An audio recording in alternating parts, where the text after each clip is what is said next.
Donc, pour ce que l'Esprit veut nous donner ce soir, je vais vous inviter à tourner dans l'Évangile selon Luc au chapitre 6. On va lire du verset 46 à 49 de l'Évangile selon Luc, chapitre 6, versets 46 à 49.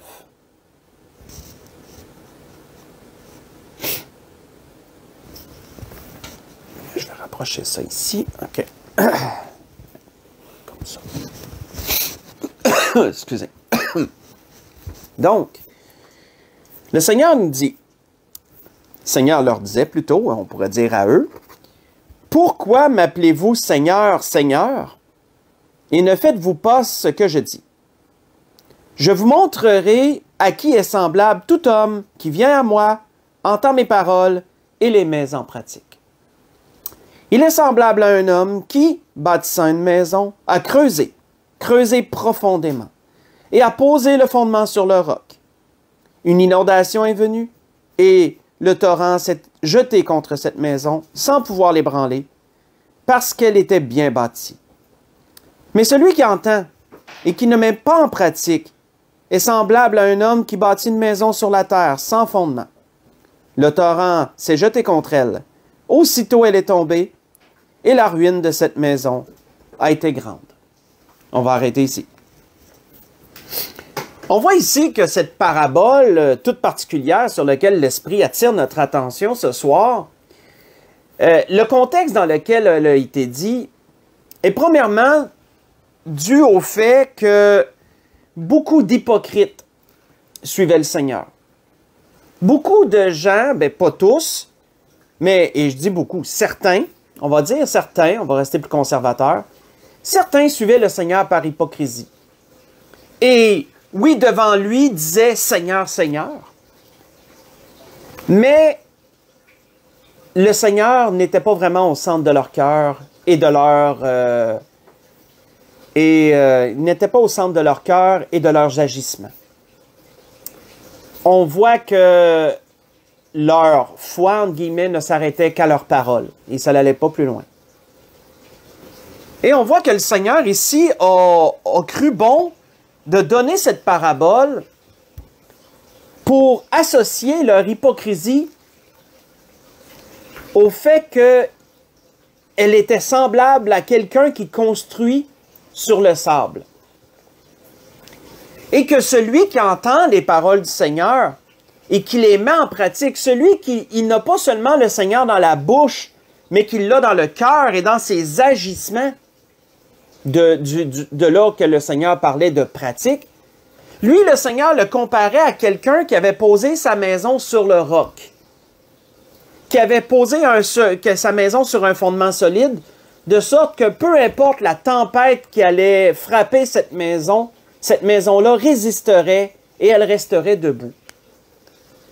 Le Seigneur ici mettait en évidence un point que tous les architectes, que tous les menuisiers, les bâtisseurs, tous ceux qui avaient des concepts dans la construction savaient, c'était que pour qu'une maison soit stable et solide, elle avait besoin d'un bon fondement. Et la parabole est basée sur ce point. L'image que le Seigneur voulait donner est basée sur ce point.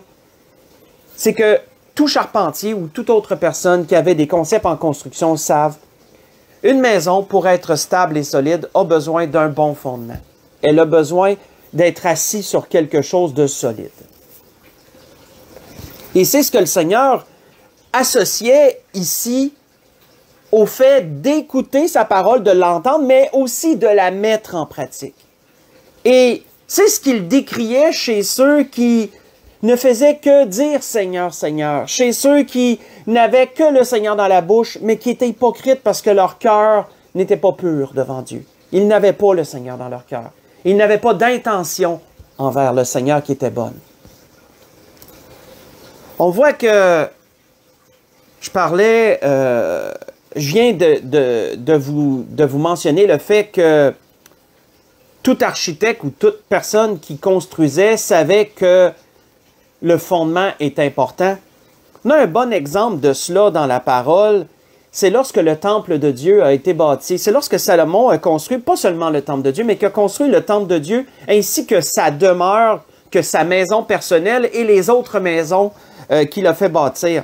Faites juste écouter, il y a un commentaire intéressant qui nous est dit à propos de ces constructions que Salomon a fait, et ça rejoint un peu cette image que le Seigneur donnait ici, où il nous est dit que pour toutes ces constructions que Salomon avait fait faire, on employa de magnifiques pierres, taillées d'après des mesures, sciées avec la scie, intérieurement et extérieurement, et cela depuis les fondements jusqu'aux corniches et en dehors jusqu'à la grande cour.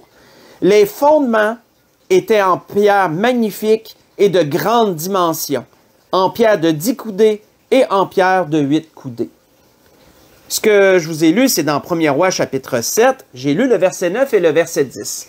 Simplement pour appuyer le point que Salomon, dans la construction du temple qui a été l'un des édifices les plus grandioses qui a été construit ici-bas, et pour construire aussi ses maisons personnelles, Salomon avait ce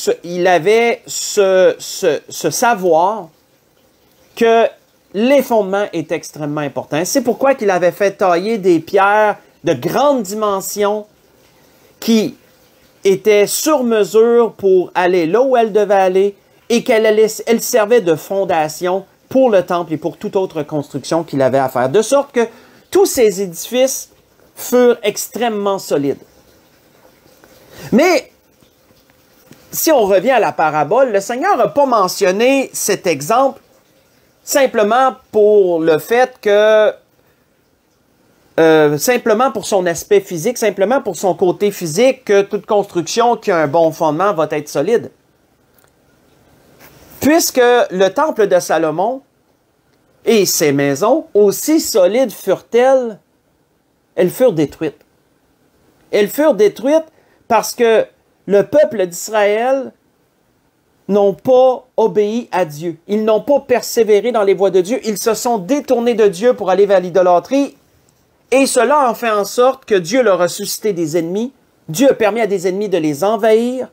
Et les ennemis d'Israël ont renversé les pierres du temple. Ils ont détruit le temple, malgré son fondement, malgré sa solidité. Ils ont détruit les maisons de Salomon également.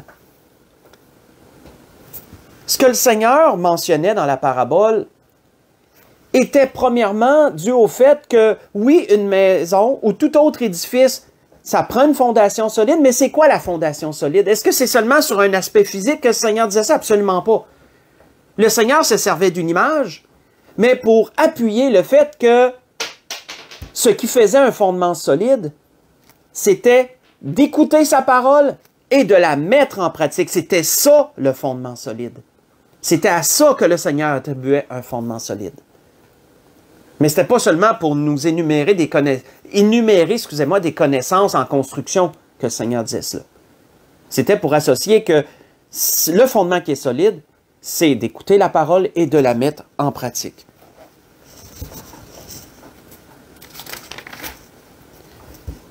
On voit que ce concept du fondement et de l'importance qu'il a, les apôtres ont écrit sur cela.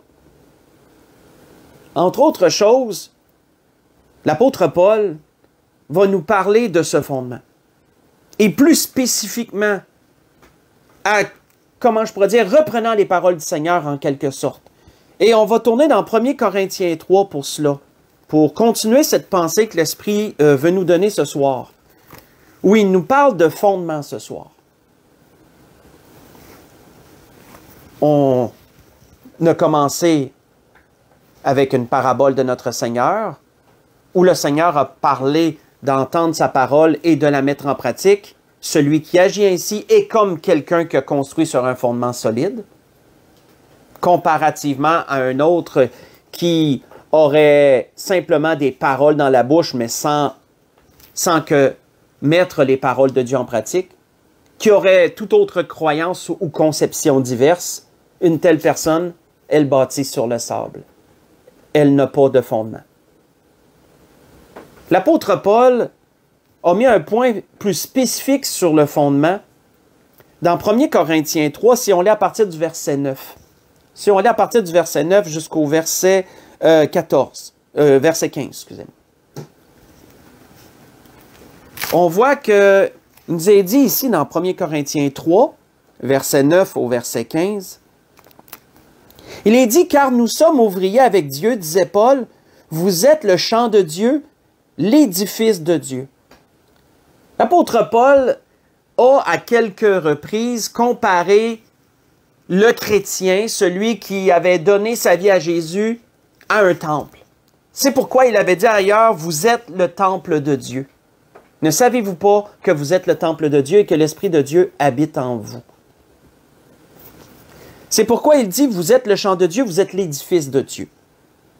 Et au verset 10, il continue en disant, selon la grâce de Dieu qui m'a été donnée, j'ai posé le fondement comme un sage architecte et un autre bâti dessus. Mais que chacun prenne garde à la manière dont il bâtit dessus. Car personne ne peut poser un autre fondement que celui qui a été posé, à savoir Jésus-Christ. Or, si quelqu'un bâtit sur ce fondement avec de l'or, de l'argent, des pierres précieuses, du bois, du foin, du chaume, l'œuvre de chacun sera manifestée, car le jour la fera connaître. Parce qu'elle se révélera dans le feu, et le feu éprouvera ce qu'est l'œuvre de chacun. Si l'œuvre bâtie par quelqu'un sur le fondement subsiste, il recevra une récompense. Mais si l'œuvre de quelqu'un est consumée, il perdra sa récompense. Pour lui, il sera sauvé, mais comme au travers du feu. On va arrêter ici. Ici, ce que l'apôtre Paul développait à l'église de Corinthe, aux Corinthiens, est basé sur deux sujets. Il y a deux sujets ici que l'apôtre Paul mentionne. Le premier sujet, c'est quel est le fondement? Et le deuxième sujet, c'est comment bâtir sur ce fondement-là. Mais si on s'arrête sur la première pensée, parce qu'elle rejoint ce que le Seigneur avait dit dans notre introduction, dans la parabole des deux maisons, l'apôtre Paul met en évidence qu'il y a un seul fondement que Dieu a donné pour être sauvé, c'est Jésus-Christ. Et c'est pour ça que le Seigneur disait dans sa parabole que celui qui entend ses paroles et les met en pratique, c'est quoi entendre la parole? C'était quoi pour eux entendre la parole du Seigneur? Mais le Seigneur le disait. Le Seigneur le disait, je suis le chemin, la vérité et la vie, nul ne vient au Père que par moi. Le Seigneur les enseignait sur le royaume de Dieu et sur beaucoup d'autres enseignements. Le Seigneur leur avait clairement dit qu'il était le salut de Dieu, qu'il était le Messie, le roi envoyé par Dieu pour eux. Mais plusieurs l'ont rejeté, comme nous le savons. Ça, c'était d'entendre la parole. Mais qui la mettait en pratique? C'était celui qui venait vers le Seigneur. C'était celui qui recevait le Seigneur. Lui mettait la parole en pratique. Et c'est pour ça que l'apôtre Paul, quand il parle du fondement qui a été posé, qu'il ne peut pas y avoir un autre fondement, il y a un seul fondement, c'est Jésus-Christ, mais il rejoint cette pensée que le Seigneur apportait dans cette parabole. L'apôtre Paul a dit, « Je vous ai amené le fondement », parce que l'apôtre Paul avait fondé l'Église aux Corinthiens, il leur avait amené le témoignage de Jésus-Christ, il avait reçu ces âmes qui étaient venues au Seigneur Jésus, il les avait liées en communauté, ils avaient fondé l'Église de Corinthe. Et l'apôtre Paul leur a dit, « J'ai posé le fondement comme un sage architecte. » Pourquoi? Parce qu'on l'a mentionné tantôt, toute maison, si on veut qu'elle soit solide et stable, a besoin d'un fondement. Le seul fondement que Dieu ait donné pour que quelqu'un puisse être sauvé, c'est Jésus-Christ. Il n'y a pas d'autre fondement. Et peu importe ce que les gens croient, que ce soit des philosophies, que ce soit des croyances diverses, personnelles ou autres tirées d'ailleurs, de folklore quelconque, que ce soit de fausses religions basées sur n'importe quelle autre divinité ou prophète supposé, ou peu importe, aucune autre philosophie, croyance ou religion diverse ne peut servir de fondement pour le salut, pour être sauvé. Il n'y a qu'un seul fondement, et le fondement est Jésus-Christ. Ce fondement, il avait été prophétisé dès les temps anciens par les prophètes. Les prophètes en avaient parlé que Jésus serait le fondement que Dieu donnerait aux hommes pour être sauvés. Faites juste écouter, on voit que, entre autres, Ésaïe avait prophétisé cela. Ésaïe avait dit, « C'est pourquoi ainsi parle le Seigneur l'Éternel. Voici, j'ai mis pour fondement en Sion une pierre éprouvée, une pierre angulaire de prix, solidement posée. Celui qui la prendra pour appui n'aura point hâte de fuir. Je ferai de la droiture une règle et de la justice un niveau. Et la grêle emportera le refuge de la fausseté, et les eaux inonderont l'abri du mensonge. » Juste une parenthèse que je vais ouvrir et refermer comme ça, qui me vient comme à l'esprit à ce moment même. Les eaux inonderont l'abri du mensonge, pensez au déluge. La grêle emportera le refuge de la fausseté, pensez à la plaie qui va arriver pendant la grande tribulation, la pluie de grêle de la grosseur d'un talent. Je vous donne juste des liens à aller explorer, là. Je donne juste des liens à aller explorer. Je referme la parenthèse. Mais on voit qu'Ésaïe, le prophète ici, en avait déjà parlé dès les temps anciens, que Dieu a posé une pierre. Et la pierre, ben, c'est son fils. C'est une pierre solide. Et on voit que cette prophétie a été également reprise par les apôtres après l'ascension du Seigneur et son retour auprès du Père, après qu'il ait ressuscité des morts et qu'il est retourné auprès du Père. On voit que l'apôtre Pierre, entre autres, a repris cette prophétie pour réattester ce fait, en disant ceci, car il est dit dans l'Écriture, « Voici, je mets en Sion une pierre angulaire choisie, précieuse. Celui qui croit en elle ne sera point confus. » Voyez ça dans 1 Pierre 2, verset 6. À travers les Écritures, Jésus est maintes fois décrit comme étant le seul fondement que Dieu a posé pour que les hommes puissent être sauvés. Jésus est décrit comme étant la pierre de taille, la pierre sur laquelle le salut repose, mais il est décrit également comme la pierre angulaire. Et vous savez, dans les temps anciens, c'était pas comme maintenant où que le plancher était une seule slab de béton qu'on a coulé, qu'on a avec la poussière de ciment, puis tout. C'était pas cette technologie-là qu'il y avait à l'époque. À l'époque, c'était des pierres qui étaient posées l'une contre l'autre et tellement bien taillées qu'on voyait quasiment pas la craque qu'elle faisait l'une contre l'autre. C'était des pierres taillées, des grosses pierres qui servaient de fondation et l'édifice était posé sur ces pierres. Mais entre autres, la pierre angulaire était très importante parce que c'était elle qui définissait les angles des murs et c'était sur elle que reposait toute la structure.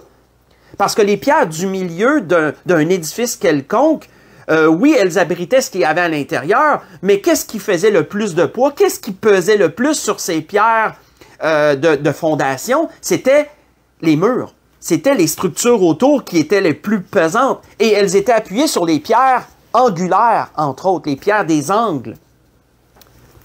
Jésus est décrit comme le fondement, mais plus spécifiquement comme la pierre angulaire, comme sur celui sur qui tout l'édifice repose, si on veut voir cette image-là. Et à plusieurs endroits, Jésus est décrit comme étant ce fondement et cette pierre angulaire. On voit que Jésus est celui sur qui la foi chrétienne repose. Et il est celui aussi qui donne la direction, c'est celui qui donne la direction puis qui donne la stabilité à toute la vie chrétienne. Sans Jésus, la foi est vaine, la foi est vide. Et sans Jésus, la foi ne pourrait pas être, elle ne pourrait pas se maintenir, elle ne pourrait pas prospérer non plus. Ça, c'était le premier point que l'apôtre Paul mettait en évidence. Et le deuxième point, qui est tout aussi important, mais ce n'est pas sur celui-là que l'Esprit veut qu'on élabore ce soir, c'est sur le fait qu'on doit bâtir avec sagesse sur le fondement posé. L'apôtre Paul amenait clairement l'idée en deuxième sujet. Comme je vous ai dit, ce que l'apôtre Paul amenait ici, qu'on a lu, était en deux sujets. Premier, c'est le fondement. Le deuxième, c'est comment construire dessus. Et dans ce deuxième sujet, l'apôtre Paul a développé en démontrant que certains matériaux étaient associés à ce que Dieu approuve, à ce qui est bien. D'autres matériaux étaient associés à ce que Dieu désapprouve, à ce qui est mal. Et les matériaux qui étaient approuvés de Dieu étaient des matériaux solides qui résistaient au feu, comme la pierre, comme l'argent, l'or, l'argent, la pierre précieuse. Mais, et qui se purifient à travers du feu. Il faut aussi amener cette idée-là. Non seulement ils résistent au feu, mais ils se purifient à travers du feu. Tandis que les autres matériaux qui représentent ce que Dieu désapprouve, ben, ils sont considérés comme des matériaux qui, une fois brûlés, ne laissent que de la cendre. Ils se consument à travers du feu. Ça, c'est le bois, le foin et le chaume. Donc, c'est pas tout d'avoir Jésus-Christ comme fondement. Il faut bâtir sa vie, il faut bâtir notre vie spirituelle avec les matériaux que Dieu approuve, avec ce que Dieu approuve, avec des bonnes œuvres, en faisant la volonté de Dieu à travers toutes les sphères de notre vie. Nous construisons sur un fondement, sur le fondement, et nous construisons sagement. Mais celui qui aurait ce fondement, mais qui ensuite agit plus d'une façon mondaine que d'une façon chrétienne, une telle personne construirait avec les mauvais matériaux. Et donc, en bout de ligne, comme l'apôtre Paul concluait, une fois consumé, il ne reste que le fondement. Il ne reste que la structure de base. Une telle personne serait sauvée, mais comme à travers du feu. Autrement dit, elle n'aurait pas d'œuvre pour la suivre. Mon pasteur aimait appeler ça un salut sèche. Il appelait ça comme ça. Continuons notre pensée. On voit que là, ici, l'apôtre Paul a un peu repris l'idée de la parabole des deux maisons.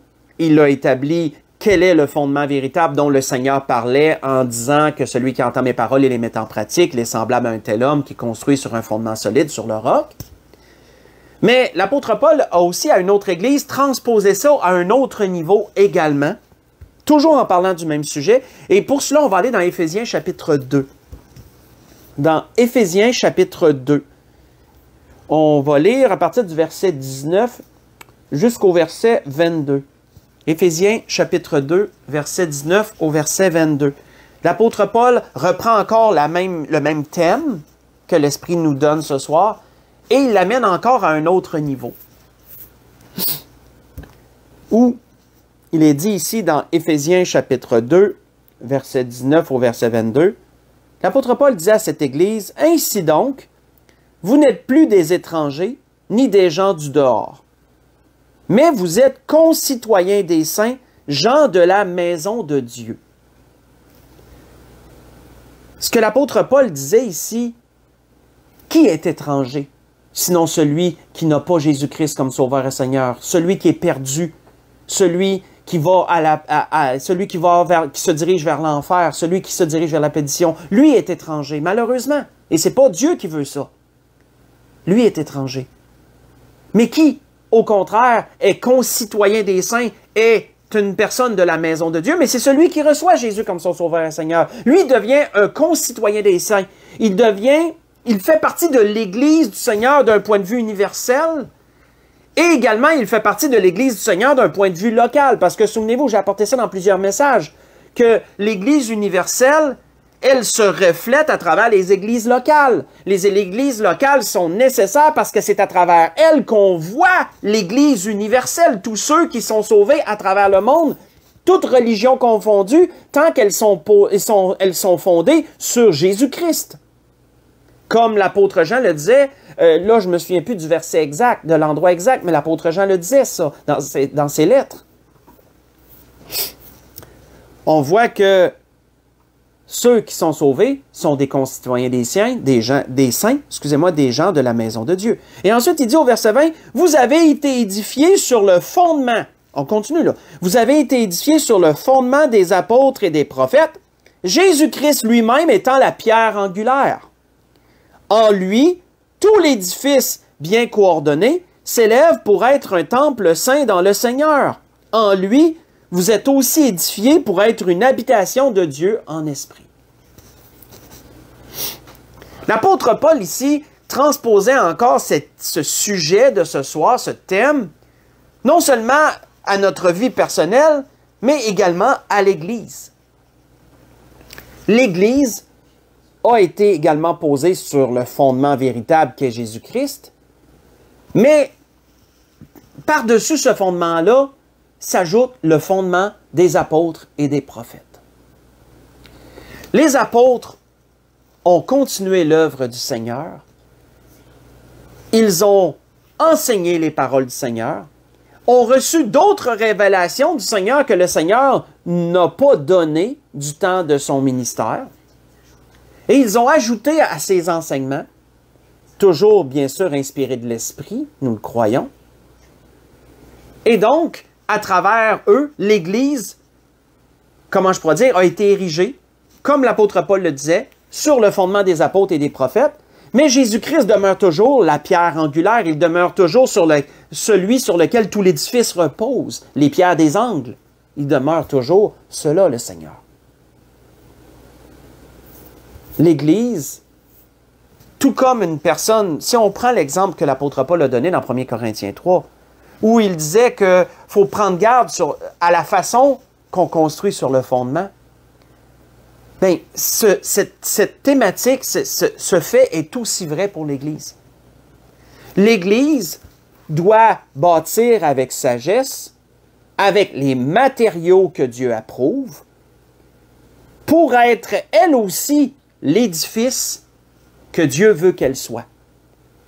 Autant d'un point de vue individuel, tous ces individus-là se regroupent ensemble pour former l'Église. Comme je le rappelle souvent, l'Église, ce n'est pas la bâtisse, mais ce sont ceux qui sont dans la bâtisse. La bâtisse, c'est la maison de l'Église, on pourrait l'appeler comme ça. C'est la structure qui abrite l'Église pour qu'on puisse avoir nos réunions. Mais l'Église elle-même, ce sont les gens qui la forment. Ce sont tous ceux qui sont à l'intérieur. Ça, c'est l'Église. Et autant personnellement, on est bâti sur Jésus-Christ et on doit construire sur ce fondement, mais autant l'Église, c'est pareil. C'est pour ça que l'Église du Seigneur ne peut pas agir n'importe comment. L'Église du Seigneur ne peut pas être, comment je pourrais dire, être modifiée dans sa façon d'agir, dans sa façon de bâtir. Elle n'est pas bâtie selon ce qu'un tel pense ou ce qu'un autre pense, puis on devrait faire ça comme ça au lieu de comme ça. Non, elle est fondée sur ce que la parole de Dieu nous dit, et elle est bâtie selon la parole de Dieu également, avec tous les principes que les apôtres ont donnés pour que l'Église forme un édifice solide, une structure qui est bien coordonnée. C'est très important de comprendre ça. Parce que de nos jours, et pas rien que de nos jours, dans les temps anciens aussi, il y en a qui essayaient de tordre la façon dont l'Église devait fonctionner et amener des enseignements étrangers, amener des façons de fonctionner étrangers à ce que les Écritures disent. Et ceci était dramatique parce que ça pouvait mettre en péril toute la structure. Et c'est encore de même de nos jours. De nos jours, malheureusement, beaucoup d'églises ne fonctionnent plus selon les Écritures, de sorte qu'elles ne portent que le nom d'église, mais elles n'agissent plus comme des églises du Seigneur, parce qu'elles ne bâtissent pas selon Dieu.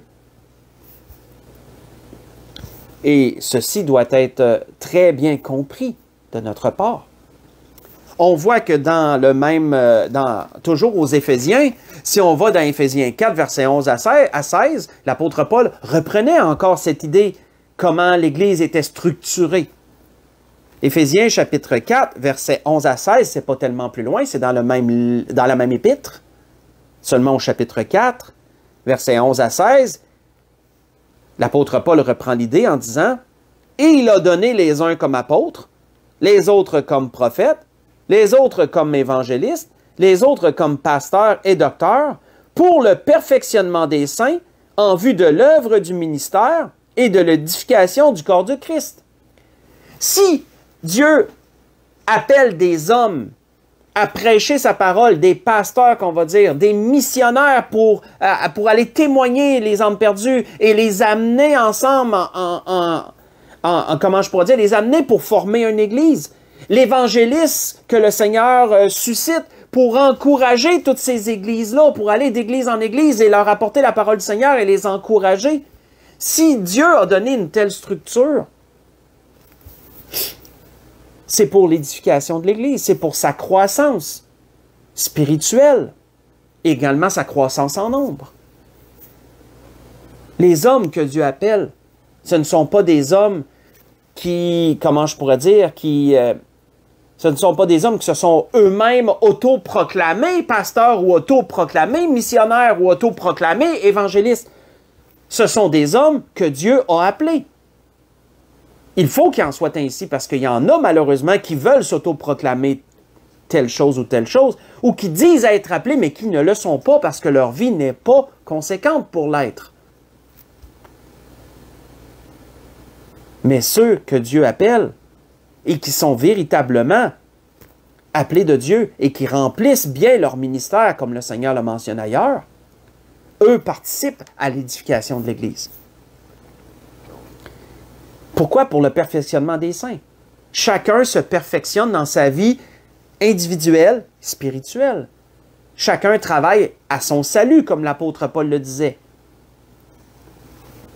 On voit qu'il est dit « Jusqu'à ce que nous soyons tous parvenus à l'unité de la foi et de la connaissance du Fils de Dieu, à l'état d'homme fait et à la mesure de la stature parfaite de Christ. » Parce que souvenons-nous, Jésus est pas seulement notre fondement, mais c'est notre modèle. C'est notre modèle de vie.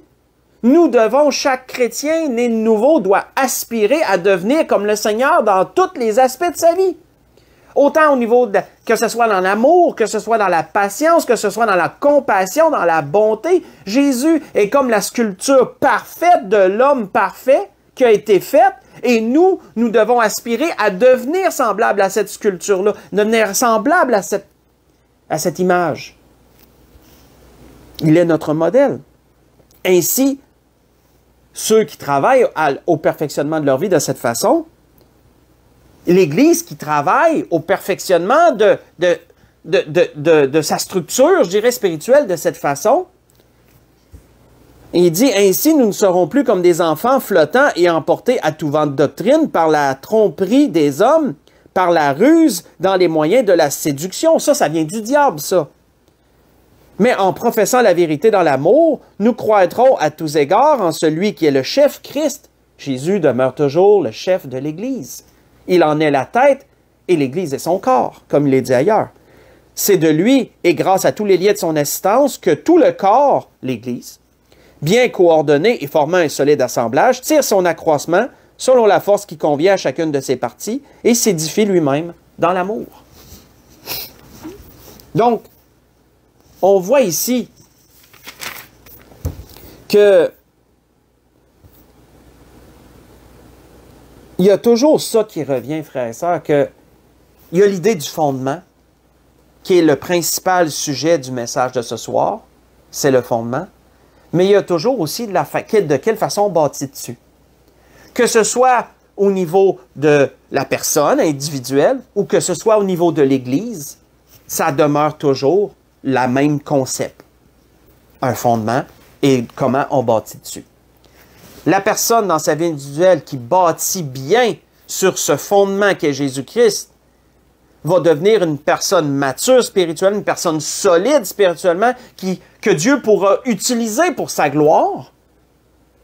Une Église qui bâtit selon Dieu de la bonne façon, comment je pourrais dire, en accomplissant la volonté de Dieu dans sa façon de fonctionner, dans ce qu'elle approuve comme enseignement et de ce qu'elle désapprouve également, mais une telle Église pourra devenir une lumière et un phare pour éclairer les ténèbres aux alentours. Et elle subsistera. Elle subsistera. Si on revient brièvement avant de conclure à notre introduction, on voit que ce que Jésus voulait démontrer, c'était que entendre la parole de Dieu n'est pas suffisant pour dire qu'on est sur un fondement solide.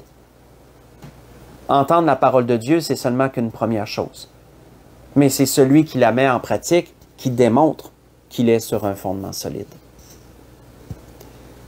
Parce que le Seigneur, juste avant de donner cette parabole, il avait dit ceci, une parole qui, comment je pourrais dire, qui revient souvent.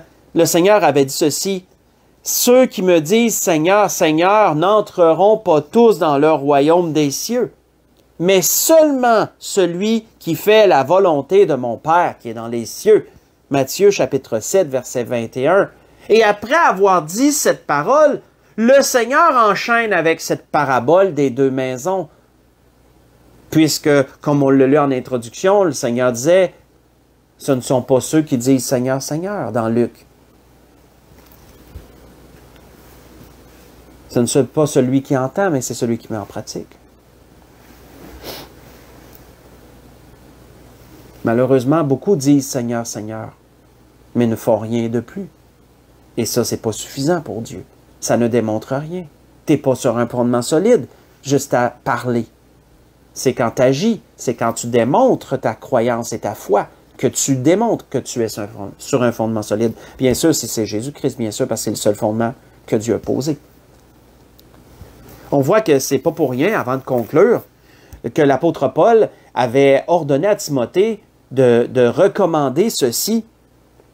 Et l'apôtre Paul avait dit ceci à Timothée, « Recommande aux riches du présent siècle, autrement dit aux riches de son temps, aux riches qui faisaient profession de vouloir servir le Seigneur, de ne pas être orgueilleux et de ne pas mettre leur espérance dans des richesses incertaines, mais de la mettre en Dieu qui nous donne avec abondance toutes choses pour que nous en jouissions. Recommande-leur de faire du bien, d'être riches en bonnes œuvres, d'avoir de la libéralité, de la générosité. Et qu'est-ce que ces bonnes œuvres leur donneraient? Et de s'amasser ainsi pour l'avenir un trésor placé sur un fondement solide. Et afin de saisir la vie véritable. C'est quoi la vie véritable? C'est la vie éternelle. La vie éternelle en Jésus-Christ notre Seigneur, la vie éternelle qui nous est promise pour ceux qui sont sur le fondement et puis qui bâtissent bien dessus. Et l'apôtre Paul avait dit à Timothée, recommande ceci aux riches. Qu'ils soient bons, qu'ils soient généreux, remplis de libéralité, qu'ils aident ceux qu'ils peuvent aider, comme ils le peuvent en toute chose. Et à travers ces bonnes œuvres, ils s'amassent un trésor qui sera sur un fondement solide.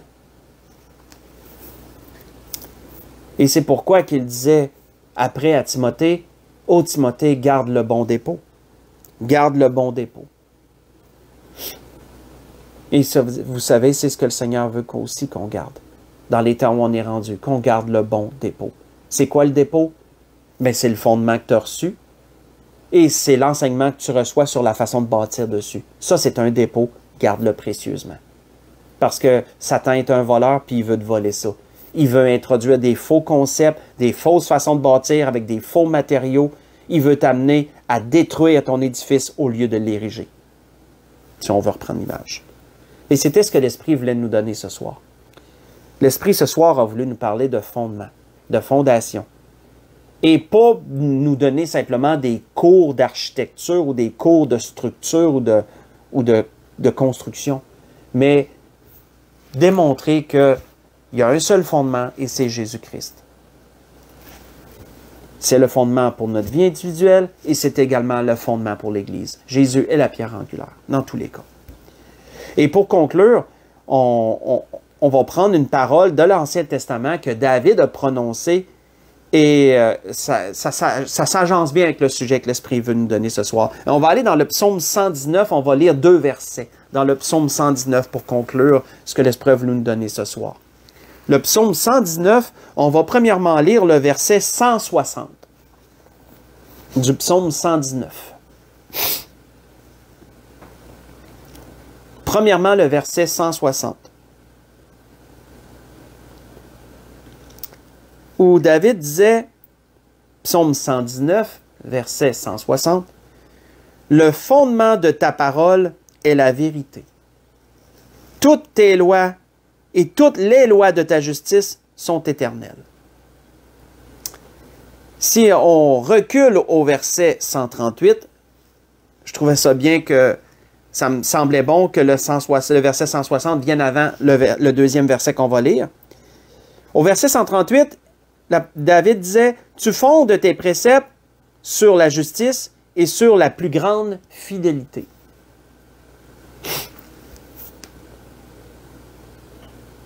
La grâce que je nous souhaite à tous, c'est que tous ceux qui ne sont pas sauvés comprennent, s'ils ont entendu le Seigneur, s'ils ont entendu la parole maintes et maintes fois, comprennent qu'ils ont besoin d'être fondés sur le roc. Ils ont besoin d'un fondement solide pour leur vie. Leur croyance, aussi belle qu'elle soit, leur philosophie, ou peu importe quelle autre religion, peu importe ce qu'ils regardent, si ce n'est pas Jésus-Christ, ce n'est pas le fondement. Ce n'est pas le fondement véritable et solide. Et cela ne les sauvera pas. Cela ne les sauvera pas. Dieu leur tend la main. Dieu vous tend la main si vous entendez ce soir cette parole et n'êtes pas sauvés. Il vous tend la main, il vous invite à bâtir votre vie sur Jésus-Christ, qui est le seul fondement que Dieu a donné aux hommes. Et si quelqu'un entend cette parole, mais qui s'est éloigné du Seigneur, mais qu'il a déjà donné sa vie au Seigneur un jour, mais qu'il sache que il y a un bon fondement, il y a le seul fondement véritable, sauf qu'il faut bâtir dessus avec intelligence. Et si tu es éloigné du Seigneur, tu n'es pas en train de bâtir avec les bons matériaux. Puis un jour, lorsque tu vas comparaître au tribunal de Christ, mais tu vas te rendre compte que tes matériaux ne résisteront pas si tu n'as pas pris les bons matériaux. Mais si tu prends les bons matériaux, c'est une récompense qui t'attend. C'est la vie véritable qui attend. C'est la vie éternelle. Et c'est ce qu'on souhaite à tous. C'est ce qu'on souhaite à tous. C'est ce que je nous souhaite à tous. Et c'est ce que l'Esprit voulait nous rappeler ce soir. Donc, dans toutes ces choses, je voudrais vous souhaiter à tous et à toutes un bon restant de semaine. Que le Seigneur vous bénisse, qu'il vous dirige en toutes choses, en tous vos besoins. Et on va se dire à dimanche pour l'Église de l'Espérance. Donc, bon restant de soirée à tous.